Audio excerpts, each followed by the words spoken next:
Oke, bismillahirrahmanirrahim. Assalamualaikum warahmatullahi wabarakatuh. Selamat pagi semuanya. Bagaimana kabarnya? Semoga dalam keadaan sehat selalu ya.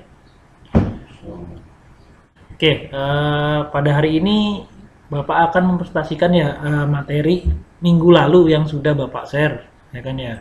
Kemudian hari ini juga ya nggak ada tugas ya, nggak ada tugas. Jadi kalian cukup menyimak aja ya video ini ya terkait materi yang kemarin Bapak share. Oke, langsung Bapak lanjut ya ke materinya ya terkait tentang studi gerakan. Apa sih tuh studi gerakan? Gitu. Mungkin ada yang bertanya ya, kegunaannya untuk apa sih Pak? Gitu kan. Kita belajar studi gerak ya. Nah, kemudian nanti nih manfaatnya untuk apa sih Pak? Gerakan-gerakan ini ya. Kita belajar gerakan-gerakan ini maksudnya apa sih gitu. Oke. Nah, studi gerak ya dimaksud ini untuk menganalisis ya sesuatu gerakan ya di bagian anggota gerak tubuh ya manusia yang digunakan untuk melakukan pekerjaan.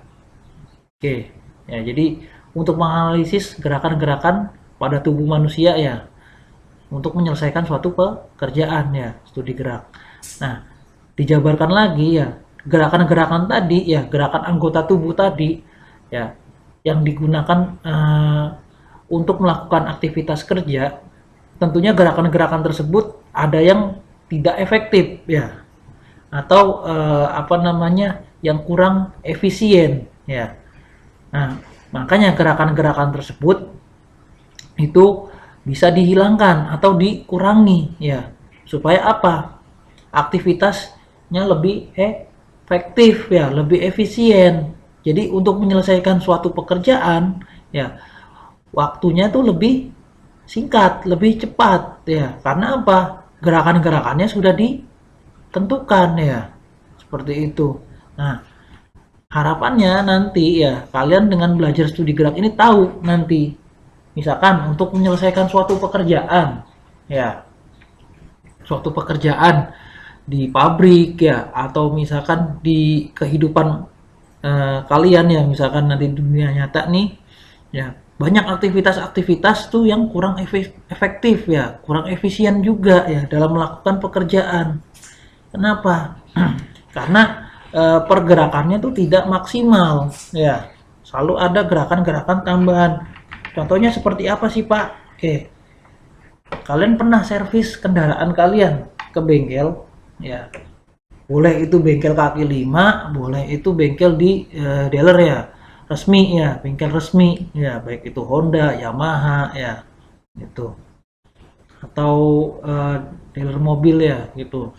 Nah, umumnya mereka tuh udah ada apa namanya tuh target ya, waktunya untuk kategori maintenance ya, maintenance artinya servis nih kan ya, servis kendaraan. Nah, servis kendaraan itu pada umumnya ya pasti kan ada kategorinya kan ya. Kendaraan ini mau diservis ya, di maintenance ya. Maintenance-nya itu secara apa namanya? Keseluruhan ya kan ya, secara korektif itu kan. Nah, servisnya itu misalkan ada kerusakan ya. Misalkan ada kerusakan, apakah itu ganti spare part, apakah itu misalkan apa namanya harus maintenance preventifnya rutin gitu kan, rutin dilakukan ya. Nah itu ada waktu-waktunya ya. Kalaupun misalkan kendaraan tersebut harus di apa overhaul ya, overhaul tuh artinya dia harus apa namanya turun mesin ya, overhaul itu istilahnya harus perbaikan yang berat ya. Jadi kategori rusaknya tuh bukan rusak yang ringan tapi rusak yang berat ya. Itu bisa kita ketahui ya kira-kira batas waktu penyelesaiannya kapan ya, batas kerusakannya tuh seperti apa, parah enggak, tidak gitu kan, apakah hanya harus ganti komponen gitu atau ada tambahan lainnya, seperti itu ya. Tujuannya seperti itu ya, makanya di bengkel-bengkel kaki lima dia itu apa namanya perbaikannya kan langsung ya, biasanya langsung. Makanya kebanyakan kalau di bengkel kaki lima itu apa namanya pelanggannya banyak, beda dengan di dealer ya. Di di dealer udah mahal ya kan ya. Terus untuk maintenance-nya itu periksa satu ke satu gitu kan, terlalu lama, jadi nggak pada intinya dulu, dia muter-muter dulu, dianalisa gitu ya. Jadi perbaikannya itu terlalu bertele-tele. Nah, makanya kalau apa namanya, kalau sudah tahu ya kategori kerusakannya, misalkan di bagian apa namanya, penggerak misalkan roda ya, ya langsung fokus di situ, nggak perlu harus ngecek semuanya gitu ya. Beda lagi kalau bentuk servisnya itu servis yang preventif ya. Kalau preventif memang dicek secara keseluruhan ya, mulai dari yang paling ringan ya sampai yang paling berat gitu gitu ya. Oke, jadi tujuannya seperti itu ya, kita belajar studi gerak. Nah, pertama kali ya studi gerak ini dikenalkan oleh Pak Franklin Gilbert ya, Pak Gilbert boleh ya, Pak Franklin boleh ya, dan istrinya Liliana Gilbert nih. Ini awalnya ya, dulu sedikit sejarahnya ya, Pak Gilbert ini seorang pengusaha ya, dia pengusaha. Nah, uh, dia punya pabrik gitu kan. Targetnya kok nggak pernah tercapai gitu kan. Ada permasalahan apa nih gitu kan di pabrik saya nih gitu kan. Nah, kemudian Pak Gilbert ini ya survei, terjun langsung ke bagian produksi. Sedangkan SDM-nya itu sudah dirasa cukup ya untuk menyelesaikan pekerjaan. Tapi kenapa selalu keteteran gitu? Ternyata pada apa namanya, pada penelusurannya ya, survei ke pabriknya ya, lihat secara langsung aktivitas yang dilakukan oleh pekerjanya ya, ternyata banyak gerakan-gerakan yang kurang efektif dan efisien untuk menyelesaikan pekerjaan ya di pabriknya itu. Makanya waktu standar yang ditentukan itu tidak pernah selalu sama ya gitu, targetnya nggak pernah tercapai. Jadinya misalkan setiap harinya tuh harus targetnya 1000, ternyata cuma bisa 800 900 unit. Nah itu, nah gerakan-gerakan ini nih menurut Pak Gilbert ini perlu gitu kan dibuat standar, supaya apa, si operator nanti ya pada saat melaksanakan pekerjaan itu tidak melakukan pergerakan-pergerakan yang kurang efektif atau efisien. Ditambah ya juga apa namanya, tidak memberikan dampak apa namanya, kelelahan ya pada si operator. Jadi ada pergerakan yang dirasa tuh bisa diminimalisir ya, gitu, bisa diperkecil ya, gerakan yang menimbulkan efek kelelahan tadi. Nah makanya Pak Gilbert ini bikin ya gerakan apa namanya, standar gitu, gerakan yang sudah memang itu gitu kan, nggak boleh dirubah gitu. Jadi ada 17 gerakan gitu kan. Nah tujuannya apa sih? Nah tadi yang Bapak jelaskan ya, tujuannya untuk mengeliminasi gerakan yang tidak perlu gitu kan. Nah, karena kan gerakan-gerakan yang kurang efektif, kurang efisien, otomatis kan akan lama ya, menambah waktu itu kan pekerjaan, sehingga pekerjaannya itu bukannya selesai dalam waktu yang cepat ya, selesai dalam waktu yang cukup lama gitu ya, selesai pekerjaannya tapi lama gitu. Nah bagaimana targetnya bisa tercapai kalau waktunya itu lama gitu kan. Nah biasanya kan kalau di pabrik itu kan target gitu kan. Oke, kemudian yang kedua ya, memudahkan pekerja baru ya, menyesuaikan diri dengan alat kerja. Nah biasanya ini untuk training ya, training operator biasanya kalau di pabrik. Nggak cuma di pabrik sih ya sebenarnya, baik di training di apa namanya, di dunia kerja ya, misalkan ya dia sebagai mekanik gitu kan ya. Nah misalkan mau bongkar ban, nah dia tahu posisinya, bagaimana cara megang toolsnya itu ya, megang alatnya, kemudian bongkar bannya seperti apa ya, kemudian masang lagi seperti apa, itu tahu ya. Jadi kapan dia apa namanya, harus apa namanya itu, mengeliminasi gerakan-gerakan yang kurang efektif gitu kan.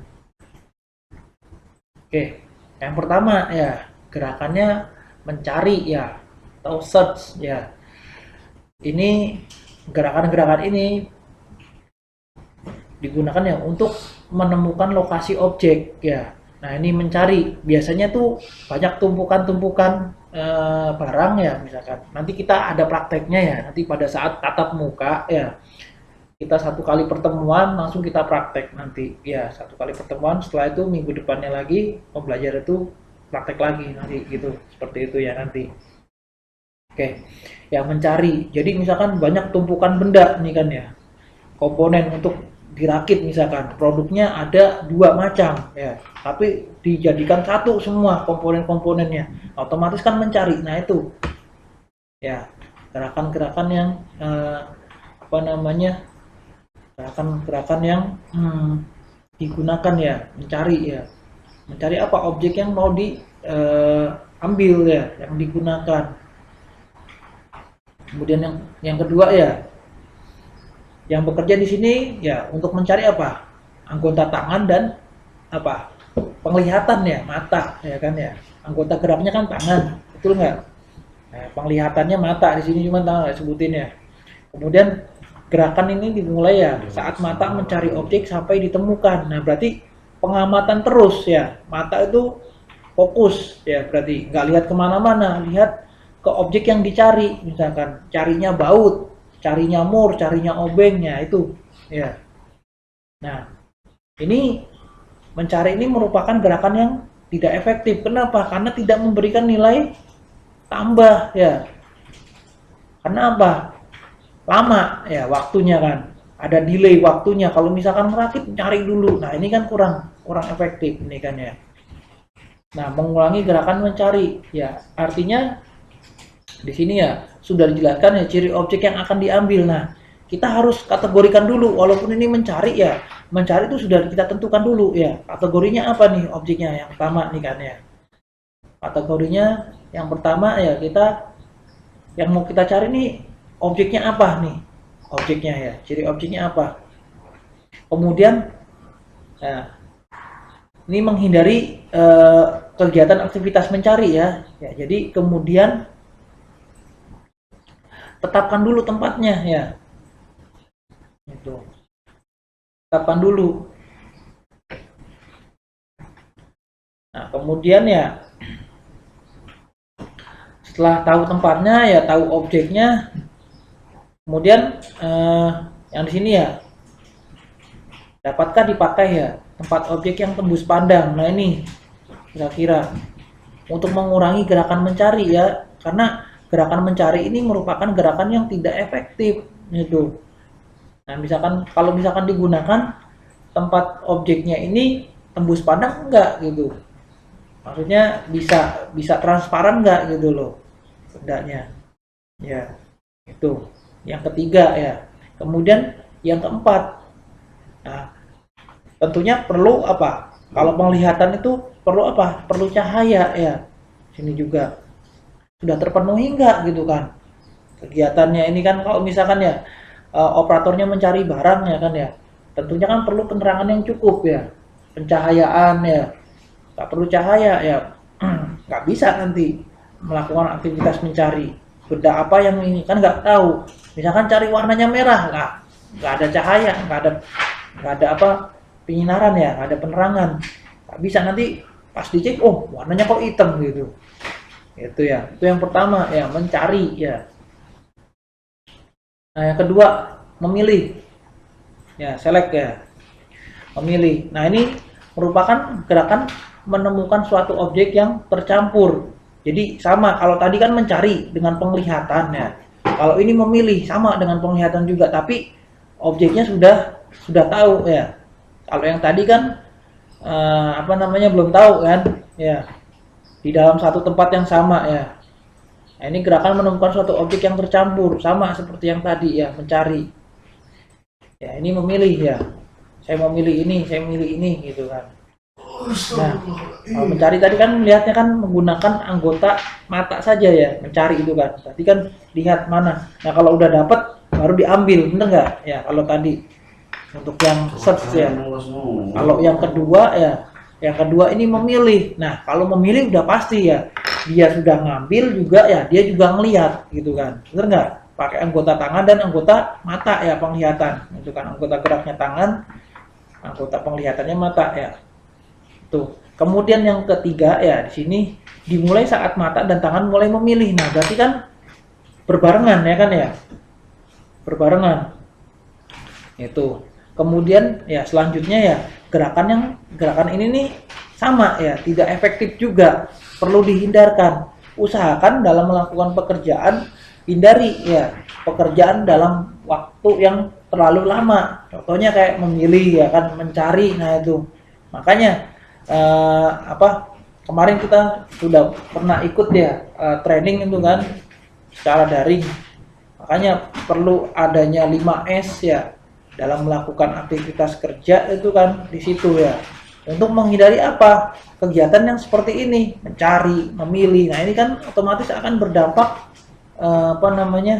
bertambahnya waktu pekerjaan ya. Itu. Nah, caranya bagaimana untuk mengurangi gerakan memilih? Yang pertama ya, kita harus bisa membedakan ya objek yang berbeda di tempat yang ditempatkan ya, kemudian di tempat yang sama gitu. Nah, kira-kira untuk misalkan ya obeng, kategori obeng kan banyak ya kan ya, ada obeng, ada palu ya, kemudian ada gegep ya. Misalkan nih alat-alat nih misalkan ya yang digunakan untuk tukang misalkan ya, ada gergaji. Nah, ini kalau kita ya, kalau di kalau kita bahas nih kan ya, nah ini alat-alat tadi ya kayak misalkan palu ya kan ya, palu, obeng gitu kan, tang. Nah, ini harus dibuat wadah sendiri ya, harus dibuat wadah sendiri ya. Nah, ini misalkan ya, ini wadah buat obeng, nih obeng. Ini buat palu ya, misalkan ya, ini buat palu ya. Kemudian yang sebelahnya lagi nih buat gergaji ya kan ya. Tujuannya untuk apa? Memudahkan kita waktu melakukan pekerjaan di situ nanti. Ya, oke, lanjut lagi ya. Yang kedua ya, dapatkah permukaan wadahnya diperluas? Nah, usahakan ya dalam melakukan pekerjaan memilih ini, meja kerjanya atau tempat kita melakukan pekerjaan tersebut ya, itu diusahakan ya yang luas ya, wadahnya tuh ya, yang luas. Supaya apa? Tidak tercecer ya, gitu, tidak tercecer. Biasanya kan ya gerakan memilih ini kan biasanya kan dalam satu tempat yang sama ya kan ya. Nah, makanya usahakan kalau kita mau mencari objek tersebut tuh usahakan permukaannya yang luas ya, berdasarkan permukaan yang luas. Kemudian yang ketiga ya, dapatkah dipakai tempat yang tembus pandang, sama seperti tadi ya, bisa dilihat nggak gitu kan. Usahakan tempatnya kalau misalkan ditumpuk tuh ya, ditumpuk, ditaruh di wadah, misalkan dikelompokin jadi satu, nggak dibuat seperti ini ya, nggak dibuat seperti ini ya. Ini cukup dibuat satu wadah ya, satu wadah nggak jadi masalah, boleh, asalkan tadi tembus pandang ya. Itu jadi gampang. Oh, saya mau ambil langsung, jadi tanpa harus memilih lagi gitu ya. Jadi memilihnya cepat waktunya ya. Ya, agar cepet lah gitu. Oke, tadi yang kedua ya, memilih ya tadi kan. Nah, yang ketiga, memegang ya, grabs ya. Grabs di sini ya. Nah, grabs ini merupakan gerakan memegang objek ya. Objeknya yang dipegang ya kan ya. Nah, ini merupakan gerakan yang efektif. Kenapa? Karena kita ngambil, mau dipindah ya kan. Kita udah milih tadi kan, udah udah mencari, udah milih ya kan. Kemudian kita ambil langsung ya kan. Nah, kita pegang. Mau diapakan nih objeknya kan ya? Mau dirakit ya, atau mau dipasang ya, atau gimana gitu kan, atau mau dipindah ke tempat lain. Nah, ini merupakan gerakan yang sangat efektif ya. Nah, memegang di sini ya artinya nih biasanya ya didahulukan dengan gerakan menjangkau, kayak ngambil gitu ya, menjangkau. Biasanya kan lengan kita kan kalau mau ngambil sesuatu ya tangannya langsung ya, gitu. Kemudian dilanjut lagi dengan membawa ya kan ya. Memegang ini biasanya kan ngambil dulu ya, kemudian dibawa kan ya kemana gitu kan. Nah itu nanti akan Bapak kirim juga ya video tutorial ya pembelajarannya nih, yang apa namanya gerakan-gerakan tadi nih. Nanti ada seorang operator ya lagi melakukan aktivitas pekerjaan gitu. Nanti kalian bisa amati, oh ini mengambil, oh ini memegang, oh ini mencari gitu ya. Berdasarkan 17 gerakan terblik ya. Oke. Nah, perbaikannya bagaimana nih? Yang ketiga ini. Ya, yang ketiga gerakannya bagaimana nih? Nah, usahakan ya usahakan nih objek yang dipegang tuh satu kali ya, sekaligus maksudnya. Ya, beberapa objek yang dipegang tuh sekaligus kalau bisa ya. Ya.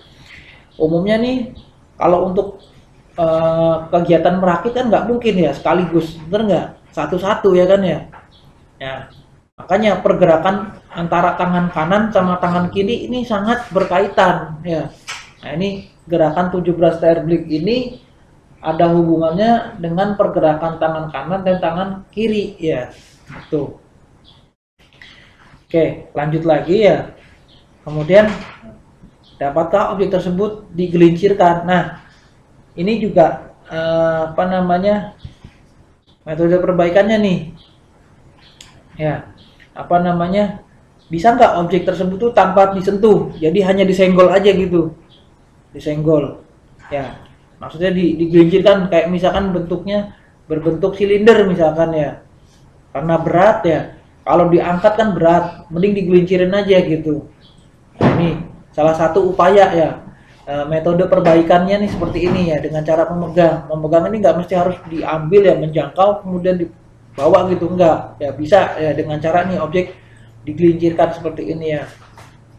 Nah kemudian ya lanjut lagi ya, yang ketiga ya, dapatkah bibir tempat penyimpanan dirancang untuk memudahkan gerakan tersebut? Nah upayakan nih biasanya ya untuk ngambil benda ya, itu kan biasanya disenderin dulu ya sebelum diambil itu kan, dipisahkan gitu kan. Nah wadahnya itu biasanya kan contoh nih seperti ini. Nah ini wadahnya ya misalkan ya. Nah ini alat-alat semua nih misalkan ya, ini alat-alat semua nih. Nah ini alat-alat. Nah biasanya ya kan kalau mau mengambil objek yang biasanya kan taruh dulu ya, diambil ya dipisahin. Nah taruh di samping sini kan, disenderin dulu gitu kan. Itu tujuan untuk apa? Memudahkan nanti pada saat kita kan sudah mencari tadi kan, oh ini mau yang mau dipakai nih komponennya ini, nah ini taruh di pinggir gini wadah dulu, walaupun tidak diambil langsung gitu. Tujuan apa? Tadi untuk meminimalisir gerakan ya, gerakan. Jadi gerakannya yang seharusnya ada berapa tuh? Yang seharusnya cuma ada 5 gerakan, kalian tambah jadi 7, nah, kan berarti 2 gerakan itu yang kurang efektif, kurang efisien. Nah itu akan menambah waktu itu. Oke ya. Nah lanjut lagi ya, yang keempat ya, dapatkah objek yang akan dipegang diletakkan agar memudahkan usaha pemegang? Diletakkan boleh nggak? Jadi objeknya ini yang apa namanya yang diambil tadi itu ya dipegang ya, kemudian diletakkan, itu diletakkan dulu, boleh, nggak apa-apa ya, ini boleh ya. Dapatkah objek yang akan dipegang itu diletakkan kemudian agar memudahkan usaha pemegangan? Boleh diletakkan dulu. Kalau misalkan apa namanya objeknya ini berat ya misalkan ya, kan perlu ada persiapan, terus cara memegangnya seperti apa kan juga harus gitu kan, harus pas ya. Kalau misalkan kita megangnya salah kan bisa berakibat ya apa namanya alat tersebut ya atau objeknya rusak nanti gitu ya. Oke lanjut lagi ya. Nah ini juga ya, dapatkah permukaan wadah ditumpulkan? Nah wadahnya umumnya ya biasanya nih nggak berpengaruh ya.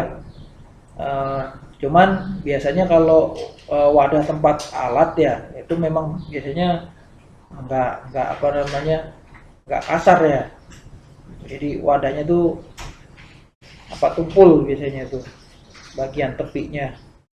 Oke, lanjut lagi ya. Sini dapatlah permukaan tempat meletakkan objek dirancang agar memudahkan pemegangan ya. Nah, ini ya diletakkan objek yang dirancang dengan memudahkan cara memegang. Boleh ya. Jadi dirancang ya permukaan tempat untuk meletakkan objek, misalkan ya. Biasanya kalau lihat kamu di bengkel ya, posisi kunci-kunci itu kan di apa namanya, dipampang di apa, di tembok ya. Obeng ya kan, tang ya kan. Kemudian kunci-kunci semuanya itu kan ditempel-tempelin ya kan ya. Nah, itu tujuan untuk apa? Itu untuk memudah mengambil ya, seperti itu.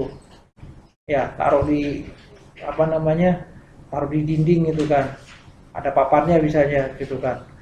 Kalau zaman Bapak dulu sekolah ya STM itu ada papannya, papan tools di situ. Jadi kalau misalkan selesai pakai ya dikembalikan lagi situ ya. Ini menghindari pekerjaan-pekerjaan tadi yang tadi cari, memilih itu kan. Kalau ditumpuk dalam satu wadah ya yang sama akan bingung gitu.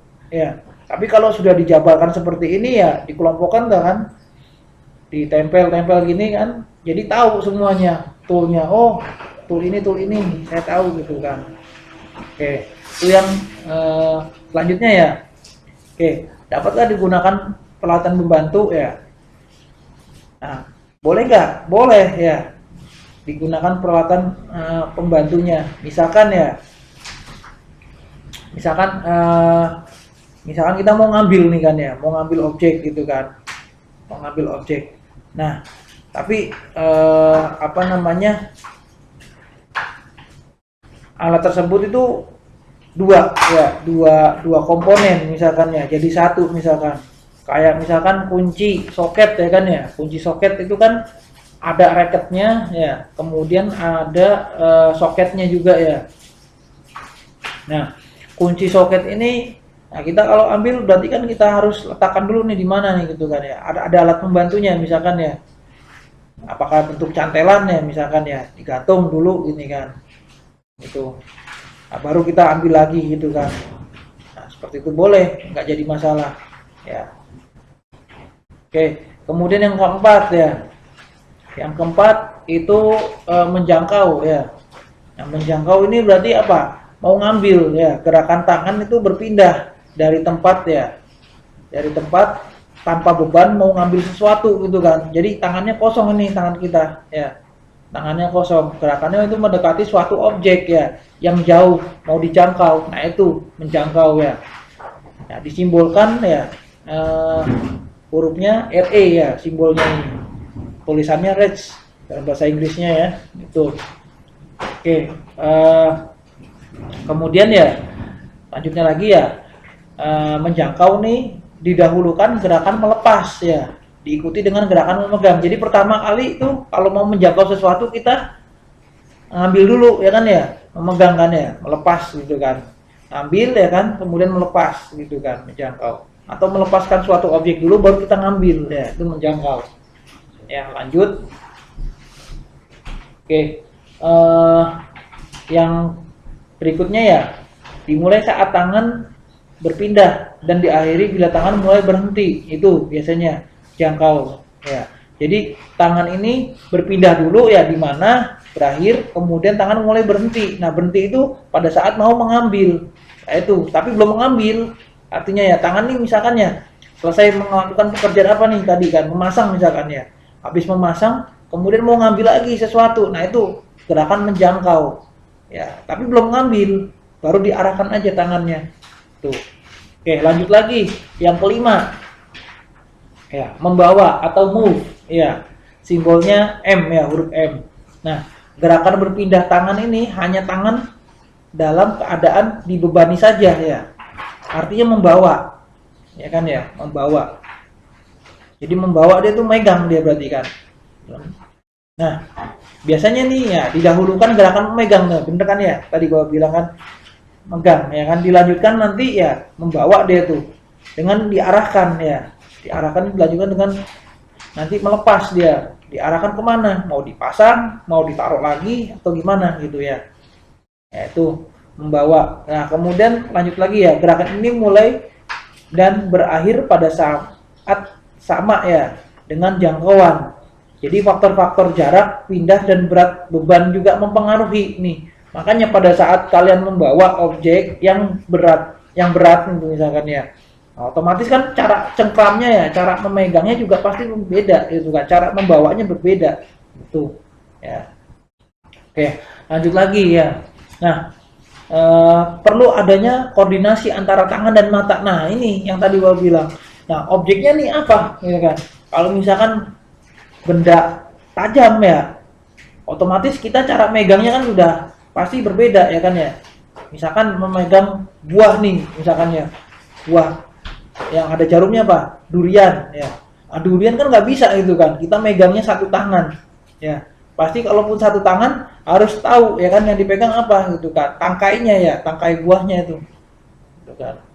Nah, ya makanya ada koordinasi antara tangan sama mata gitu.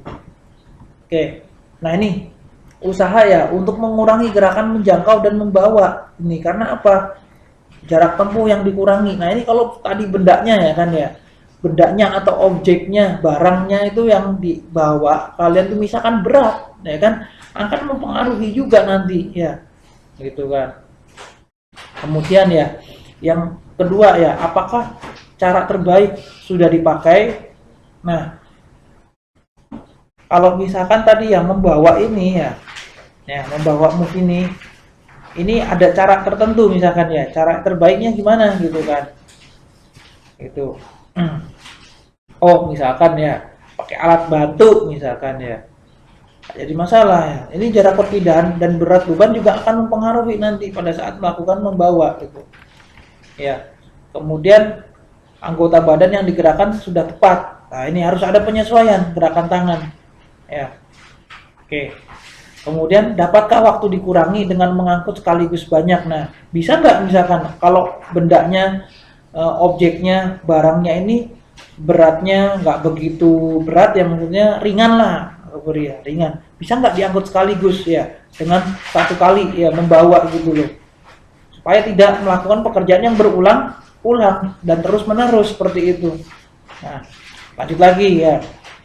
Ya, dapatkah perubahan arah gerak dihindari? Nah, usahakan biasanya kalau membawa nih ya, pasti gerakannya itu untuk beralih ya banyak itu gerakannya kan. Gerakannya berulang-ulang. Nah, ini gerakan yang berulang-ulang nih biasanya ya organ tubuh kita nih kalau misalkan melakukan akan mudah apa? Lelah biasanya itu. Itu udah hukumnya itu ya.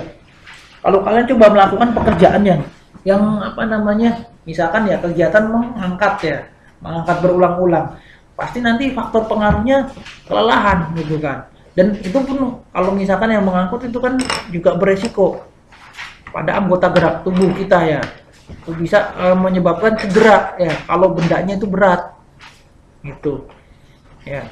Oke, selanjutnya ya, nah, dapatkah objek yang akan dipindahkan digelincirkan? Nah ini kalau bendanya bentuknya seperti bola gitu kan ya, apa namanya, bulat gitu kan, bentuknya seperti bola gitu, lingkaran seperti itu. Nah bisa nggak digelindingin? Pastinya bisa ya. Kayak misalkan contoh drum ya, kalau kalian tahu drum ya, drum minyak gitu kan, atau drum oli ya, itu kan cara mindahinnya yang gampang gimana? Nggak mungkin diangkut kalau kita nggak punya alat angkut ya, atau pesawat angkut ya, itu. Ya, caranya gimana ya? Digelincirin aja udah gitu. Yang penting permukaan untuk menggelincirkan tuh datar, atau boleh menurun boleh, tapi jangan ekstrim menurunnya ya. Bahwa bilang menurun boleh, tapi jangan ekstrim. Kalau ekstrim apa? Resiko gitu. Ya, tuh. Lanjut lagi. Ya, yang keenam.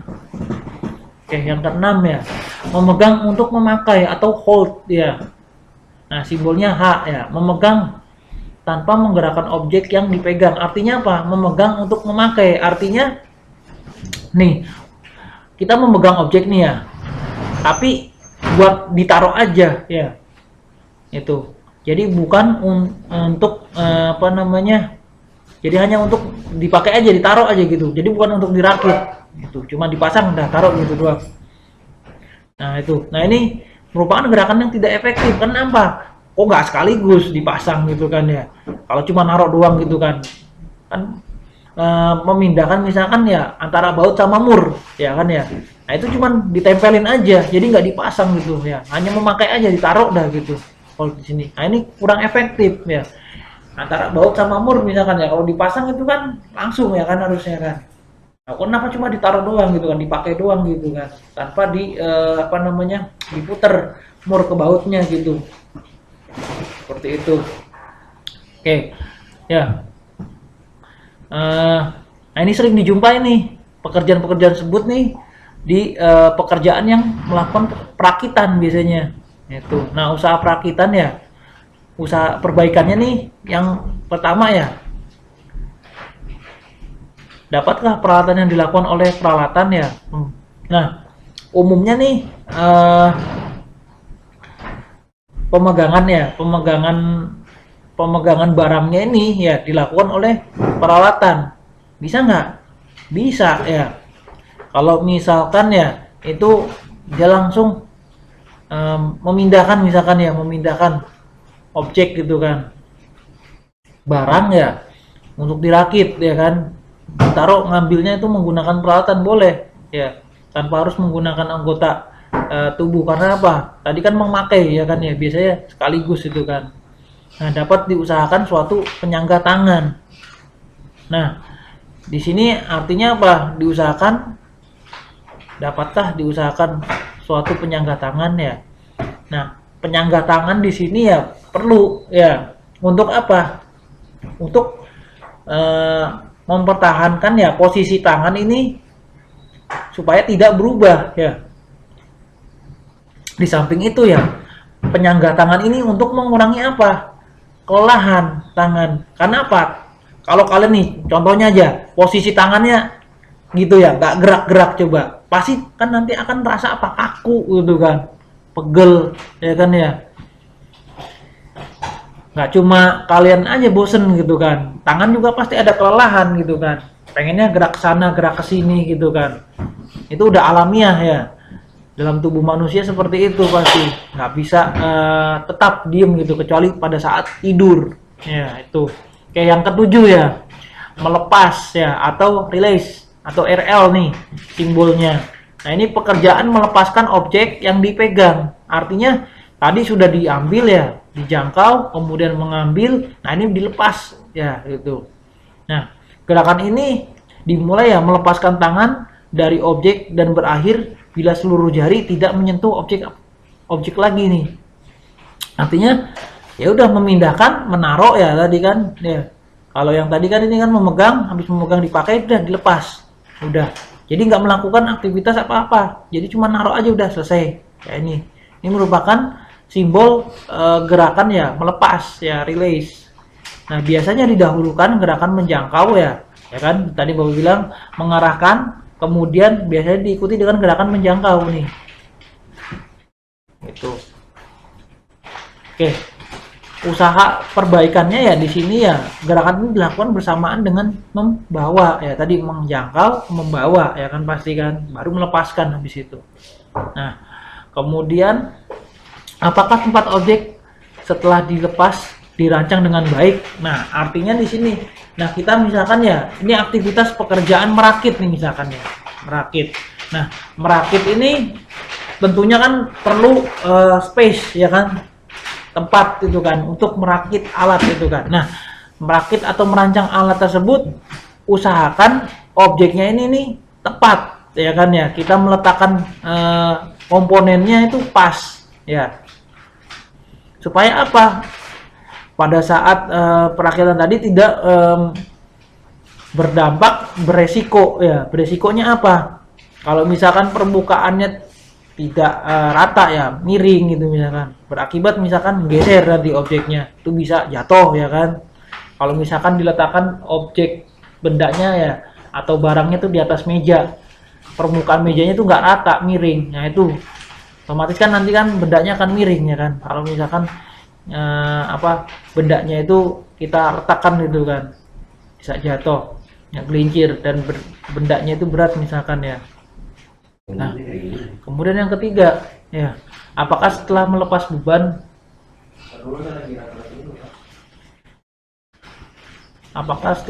beban ya tangan atau alat siap beroperasi kembali?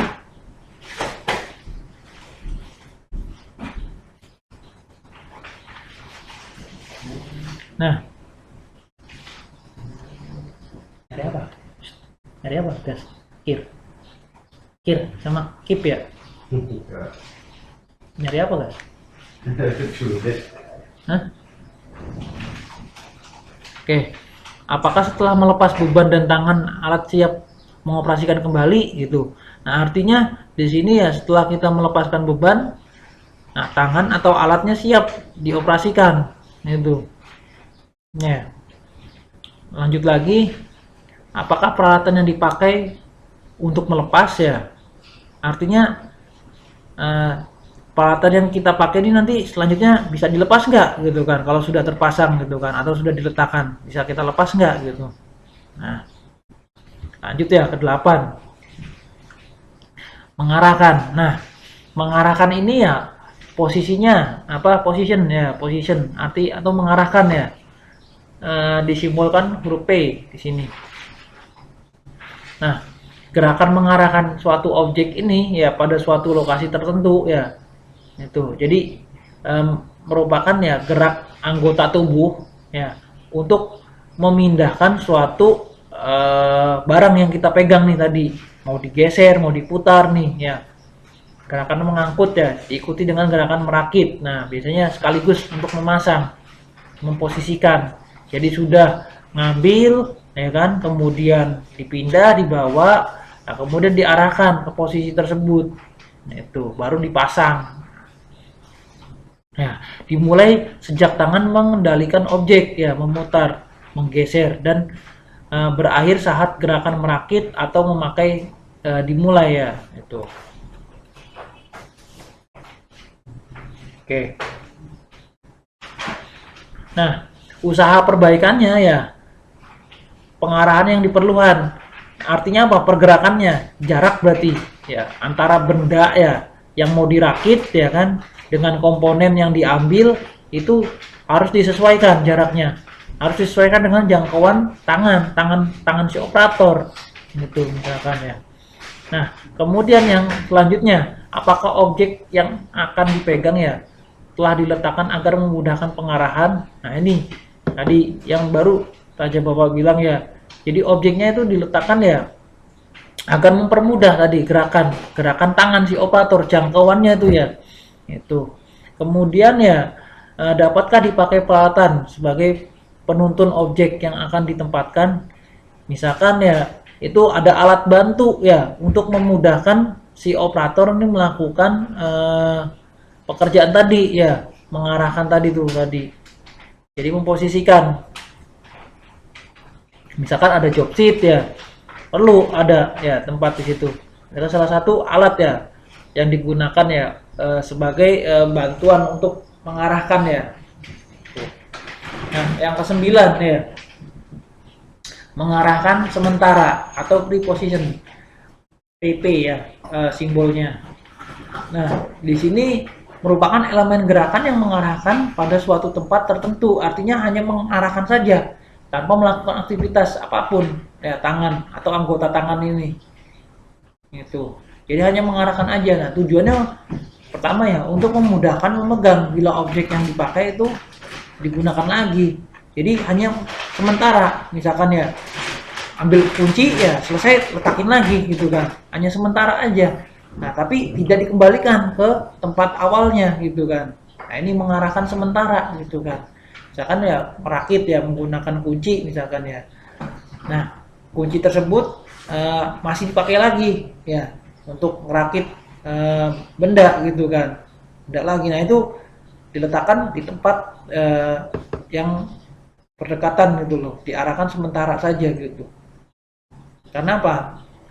Elemen gerakan ini kan sering dilakukan gitu kan, berulang-ulang. Nah, ini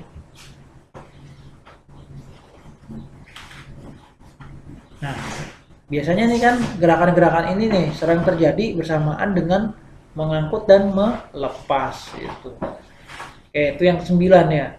Nah, yang ke-10, pemeriksaan ya, inspeksi ya, biasanya inspection ya, atau dilambangkan hurufnya I di sini, hurufnya I ya. Nah, huruf I, pekerjaan memeriksa objek untuk mengetahui apakah objek yang telah memenuhi syarat tertentu. Nah, ini jadi untuk melakukan pemeriksaan biasanya kan harus ada kriterianya ya, untuk membandingkan ya, bahwa ada standarnya juga nggak ini kan. Nah, tentunya juga perlu ada kejelian ya, itu kan dari si operator juga itu kan. Nah, kira-kira barang ini ya, objek ini sudah sesuai standar atau belum, itu kan.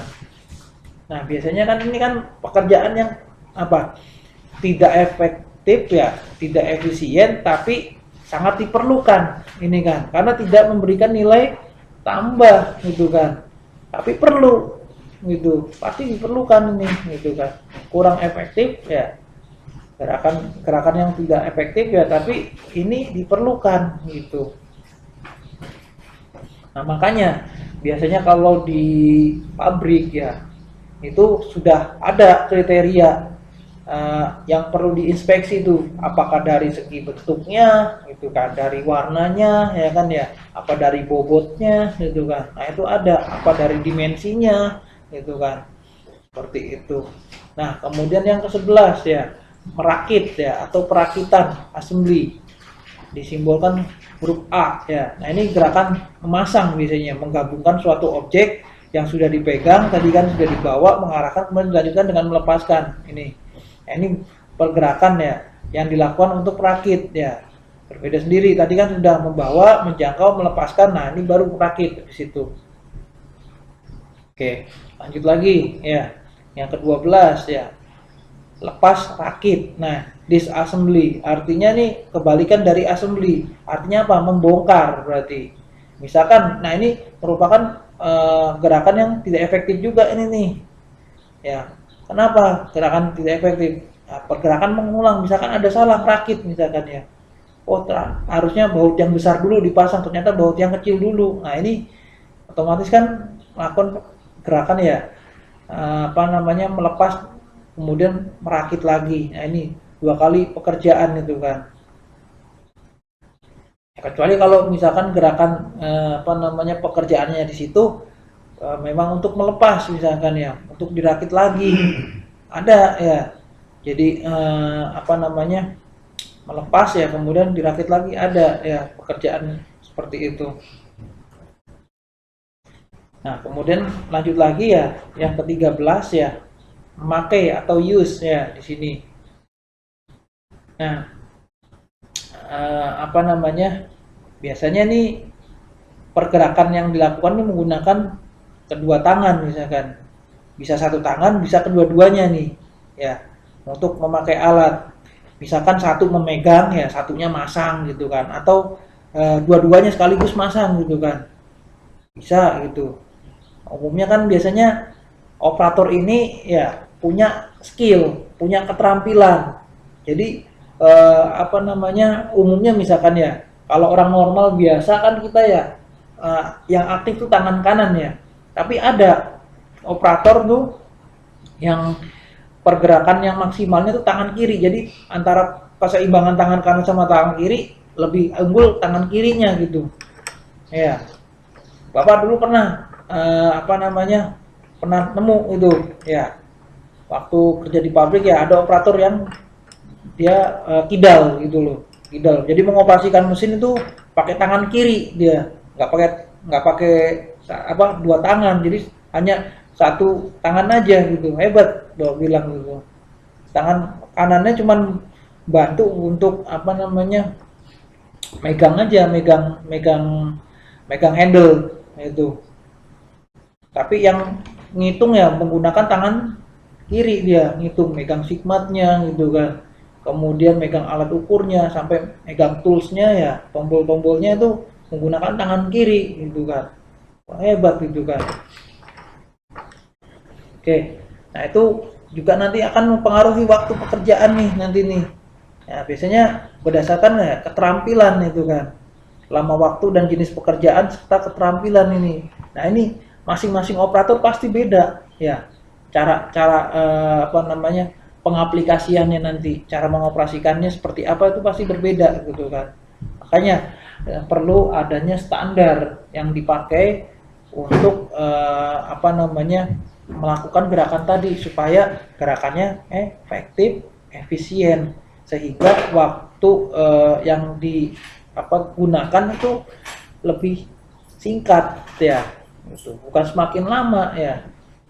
Nah, kemudian yang ke-14 ya, keterlambatan yang tak terhindarkan atau UD di sini. Keterlambatan yang diakibatkan hal di luar kemampuan.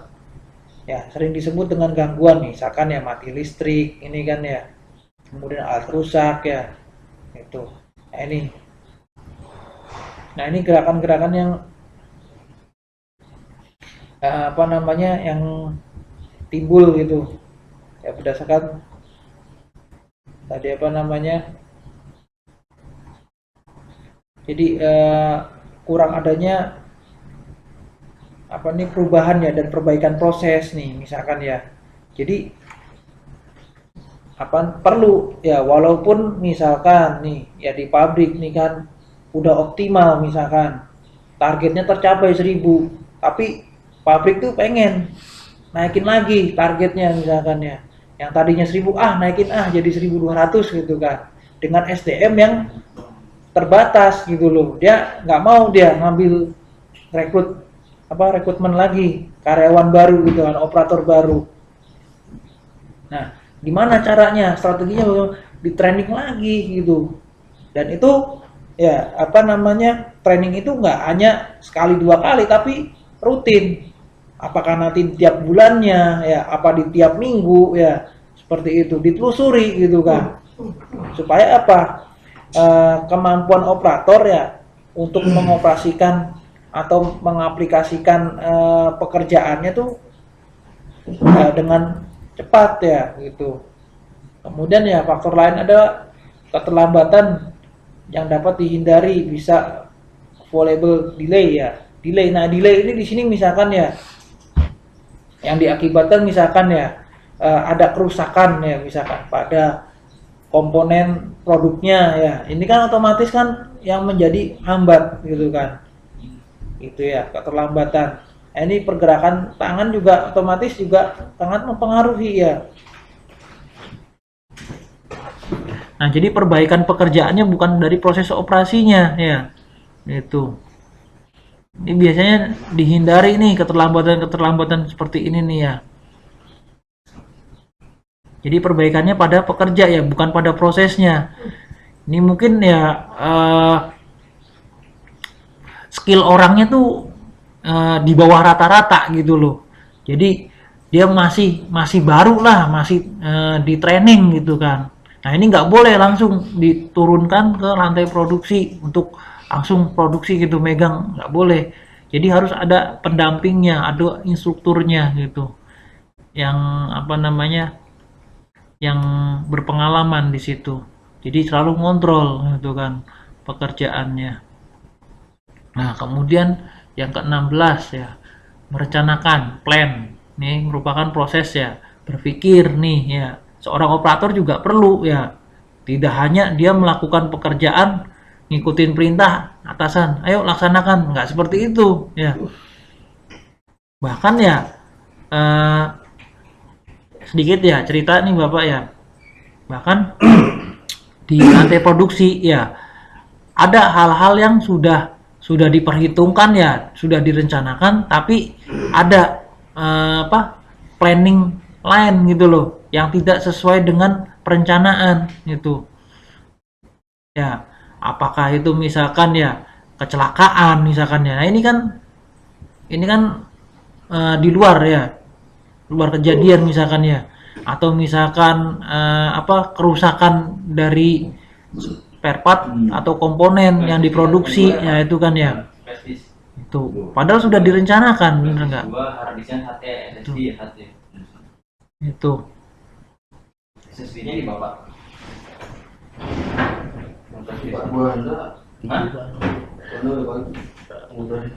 Oke.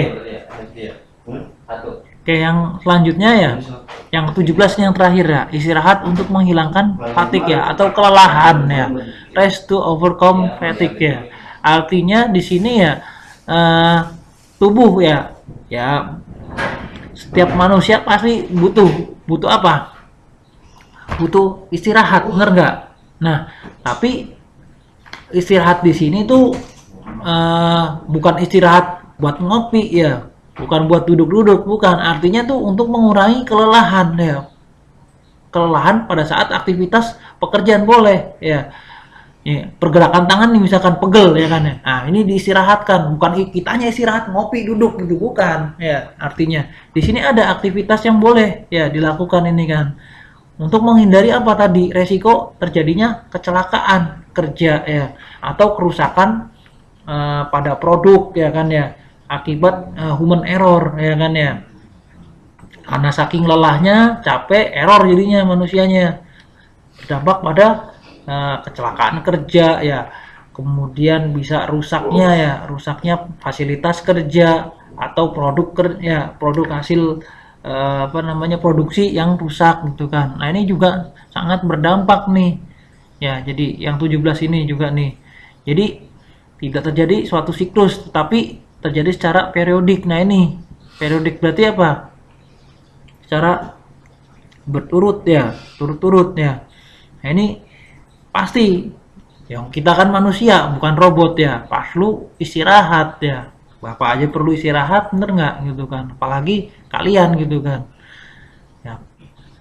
Itu nah kemudian waktunya pun berbeda-beda pastinya kan, tergantung dari jenis pekerjaannya ya kan, dari masing-masing individu, bener nggak? Iya seperti itu ya. Oke, jadi itu ya 17 gerakan terblik ya yang perlu kalian tahu ya.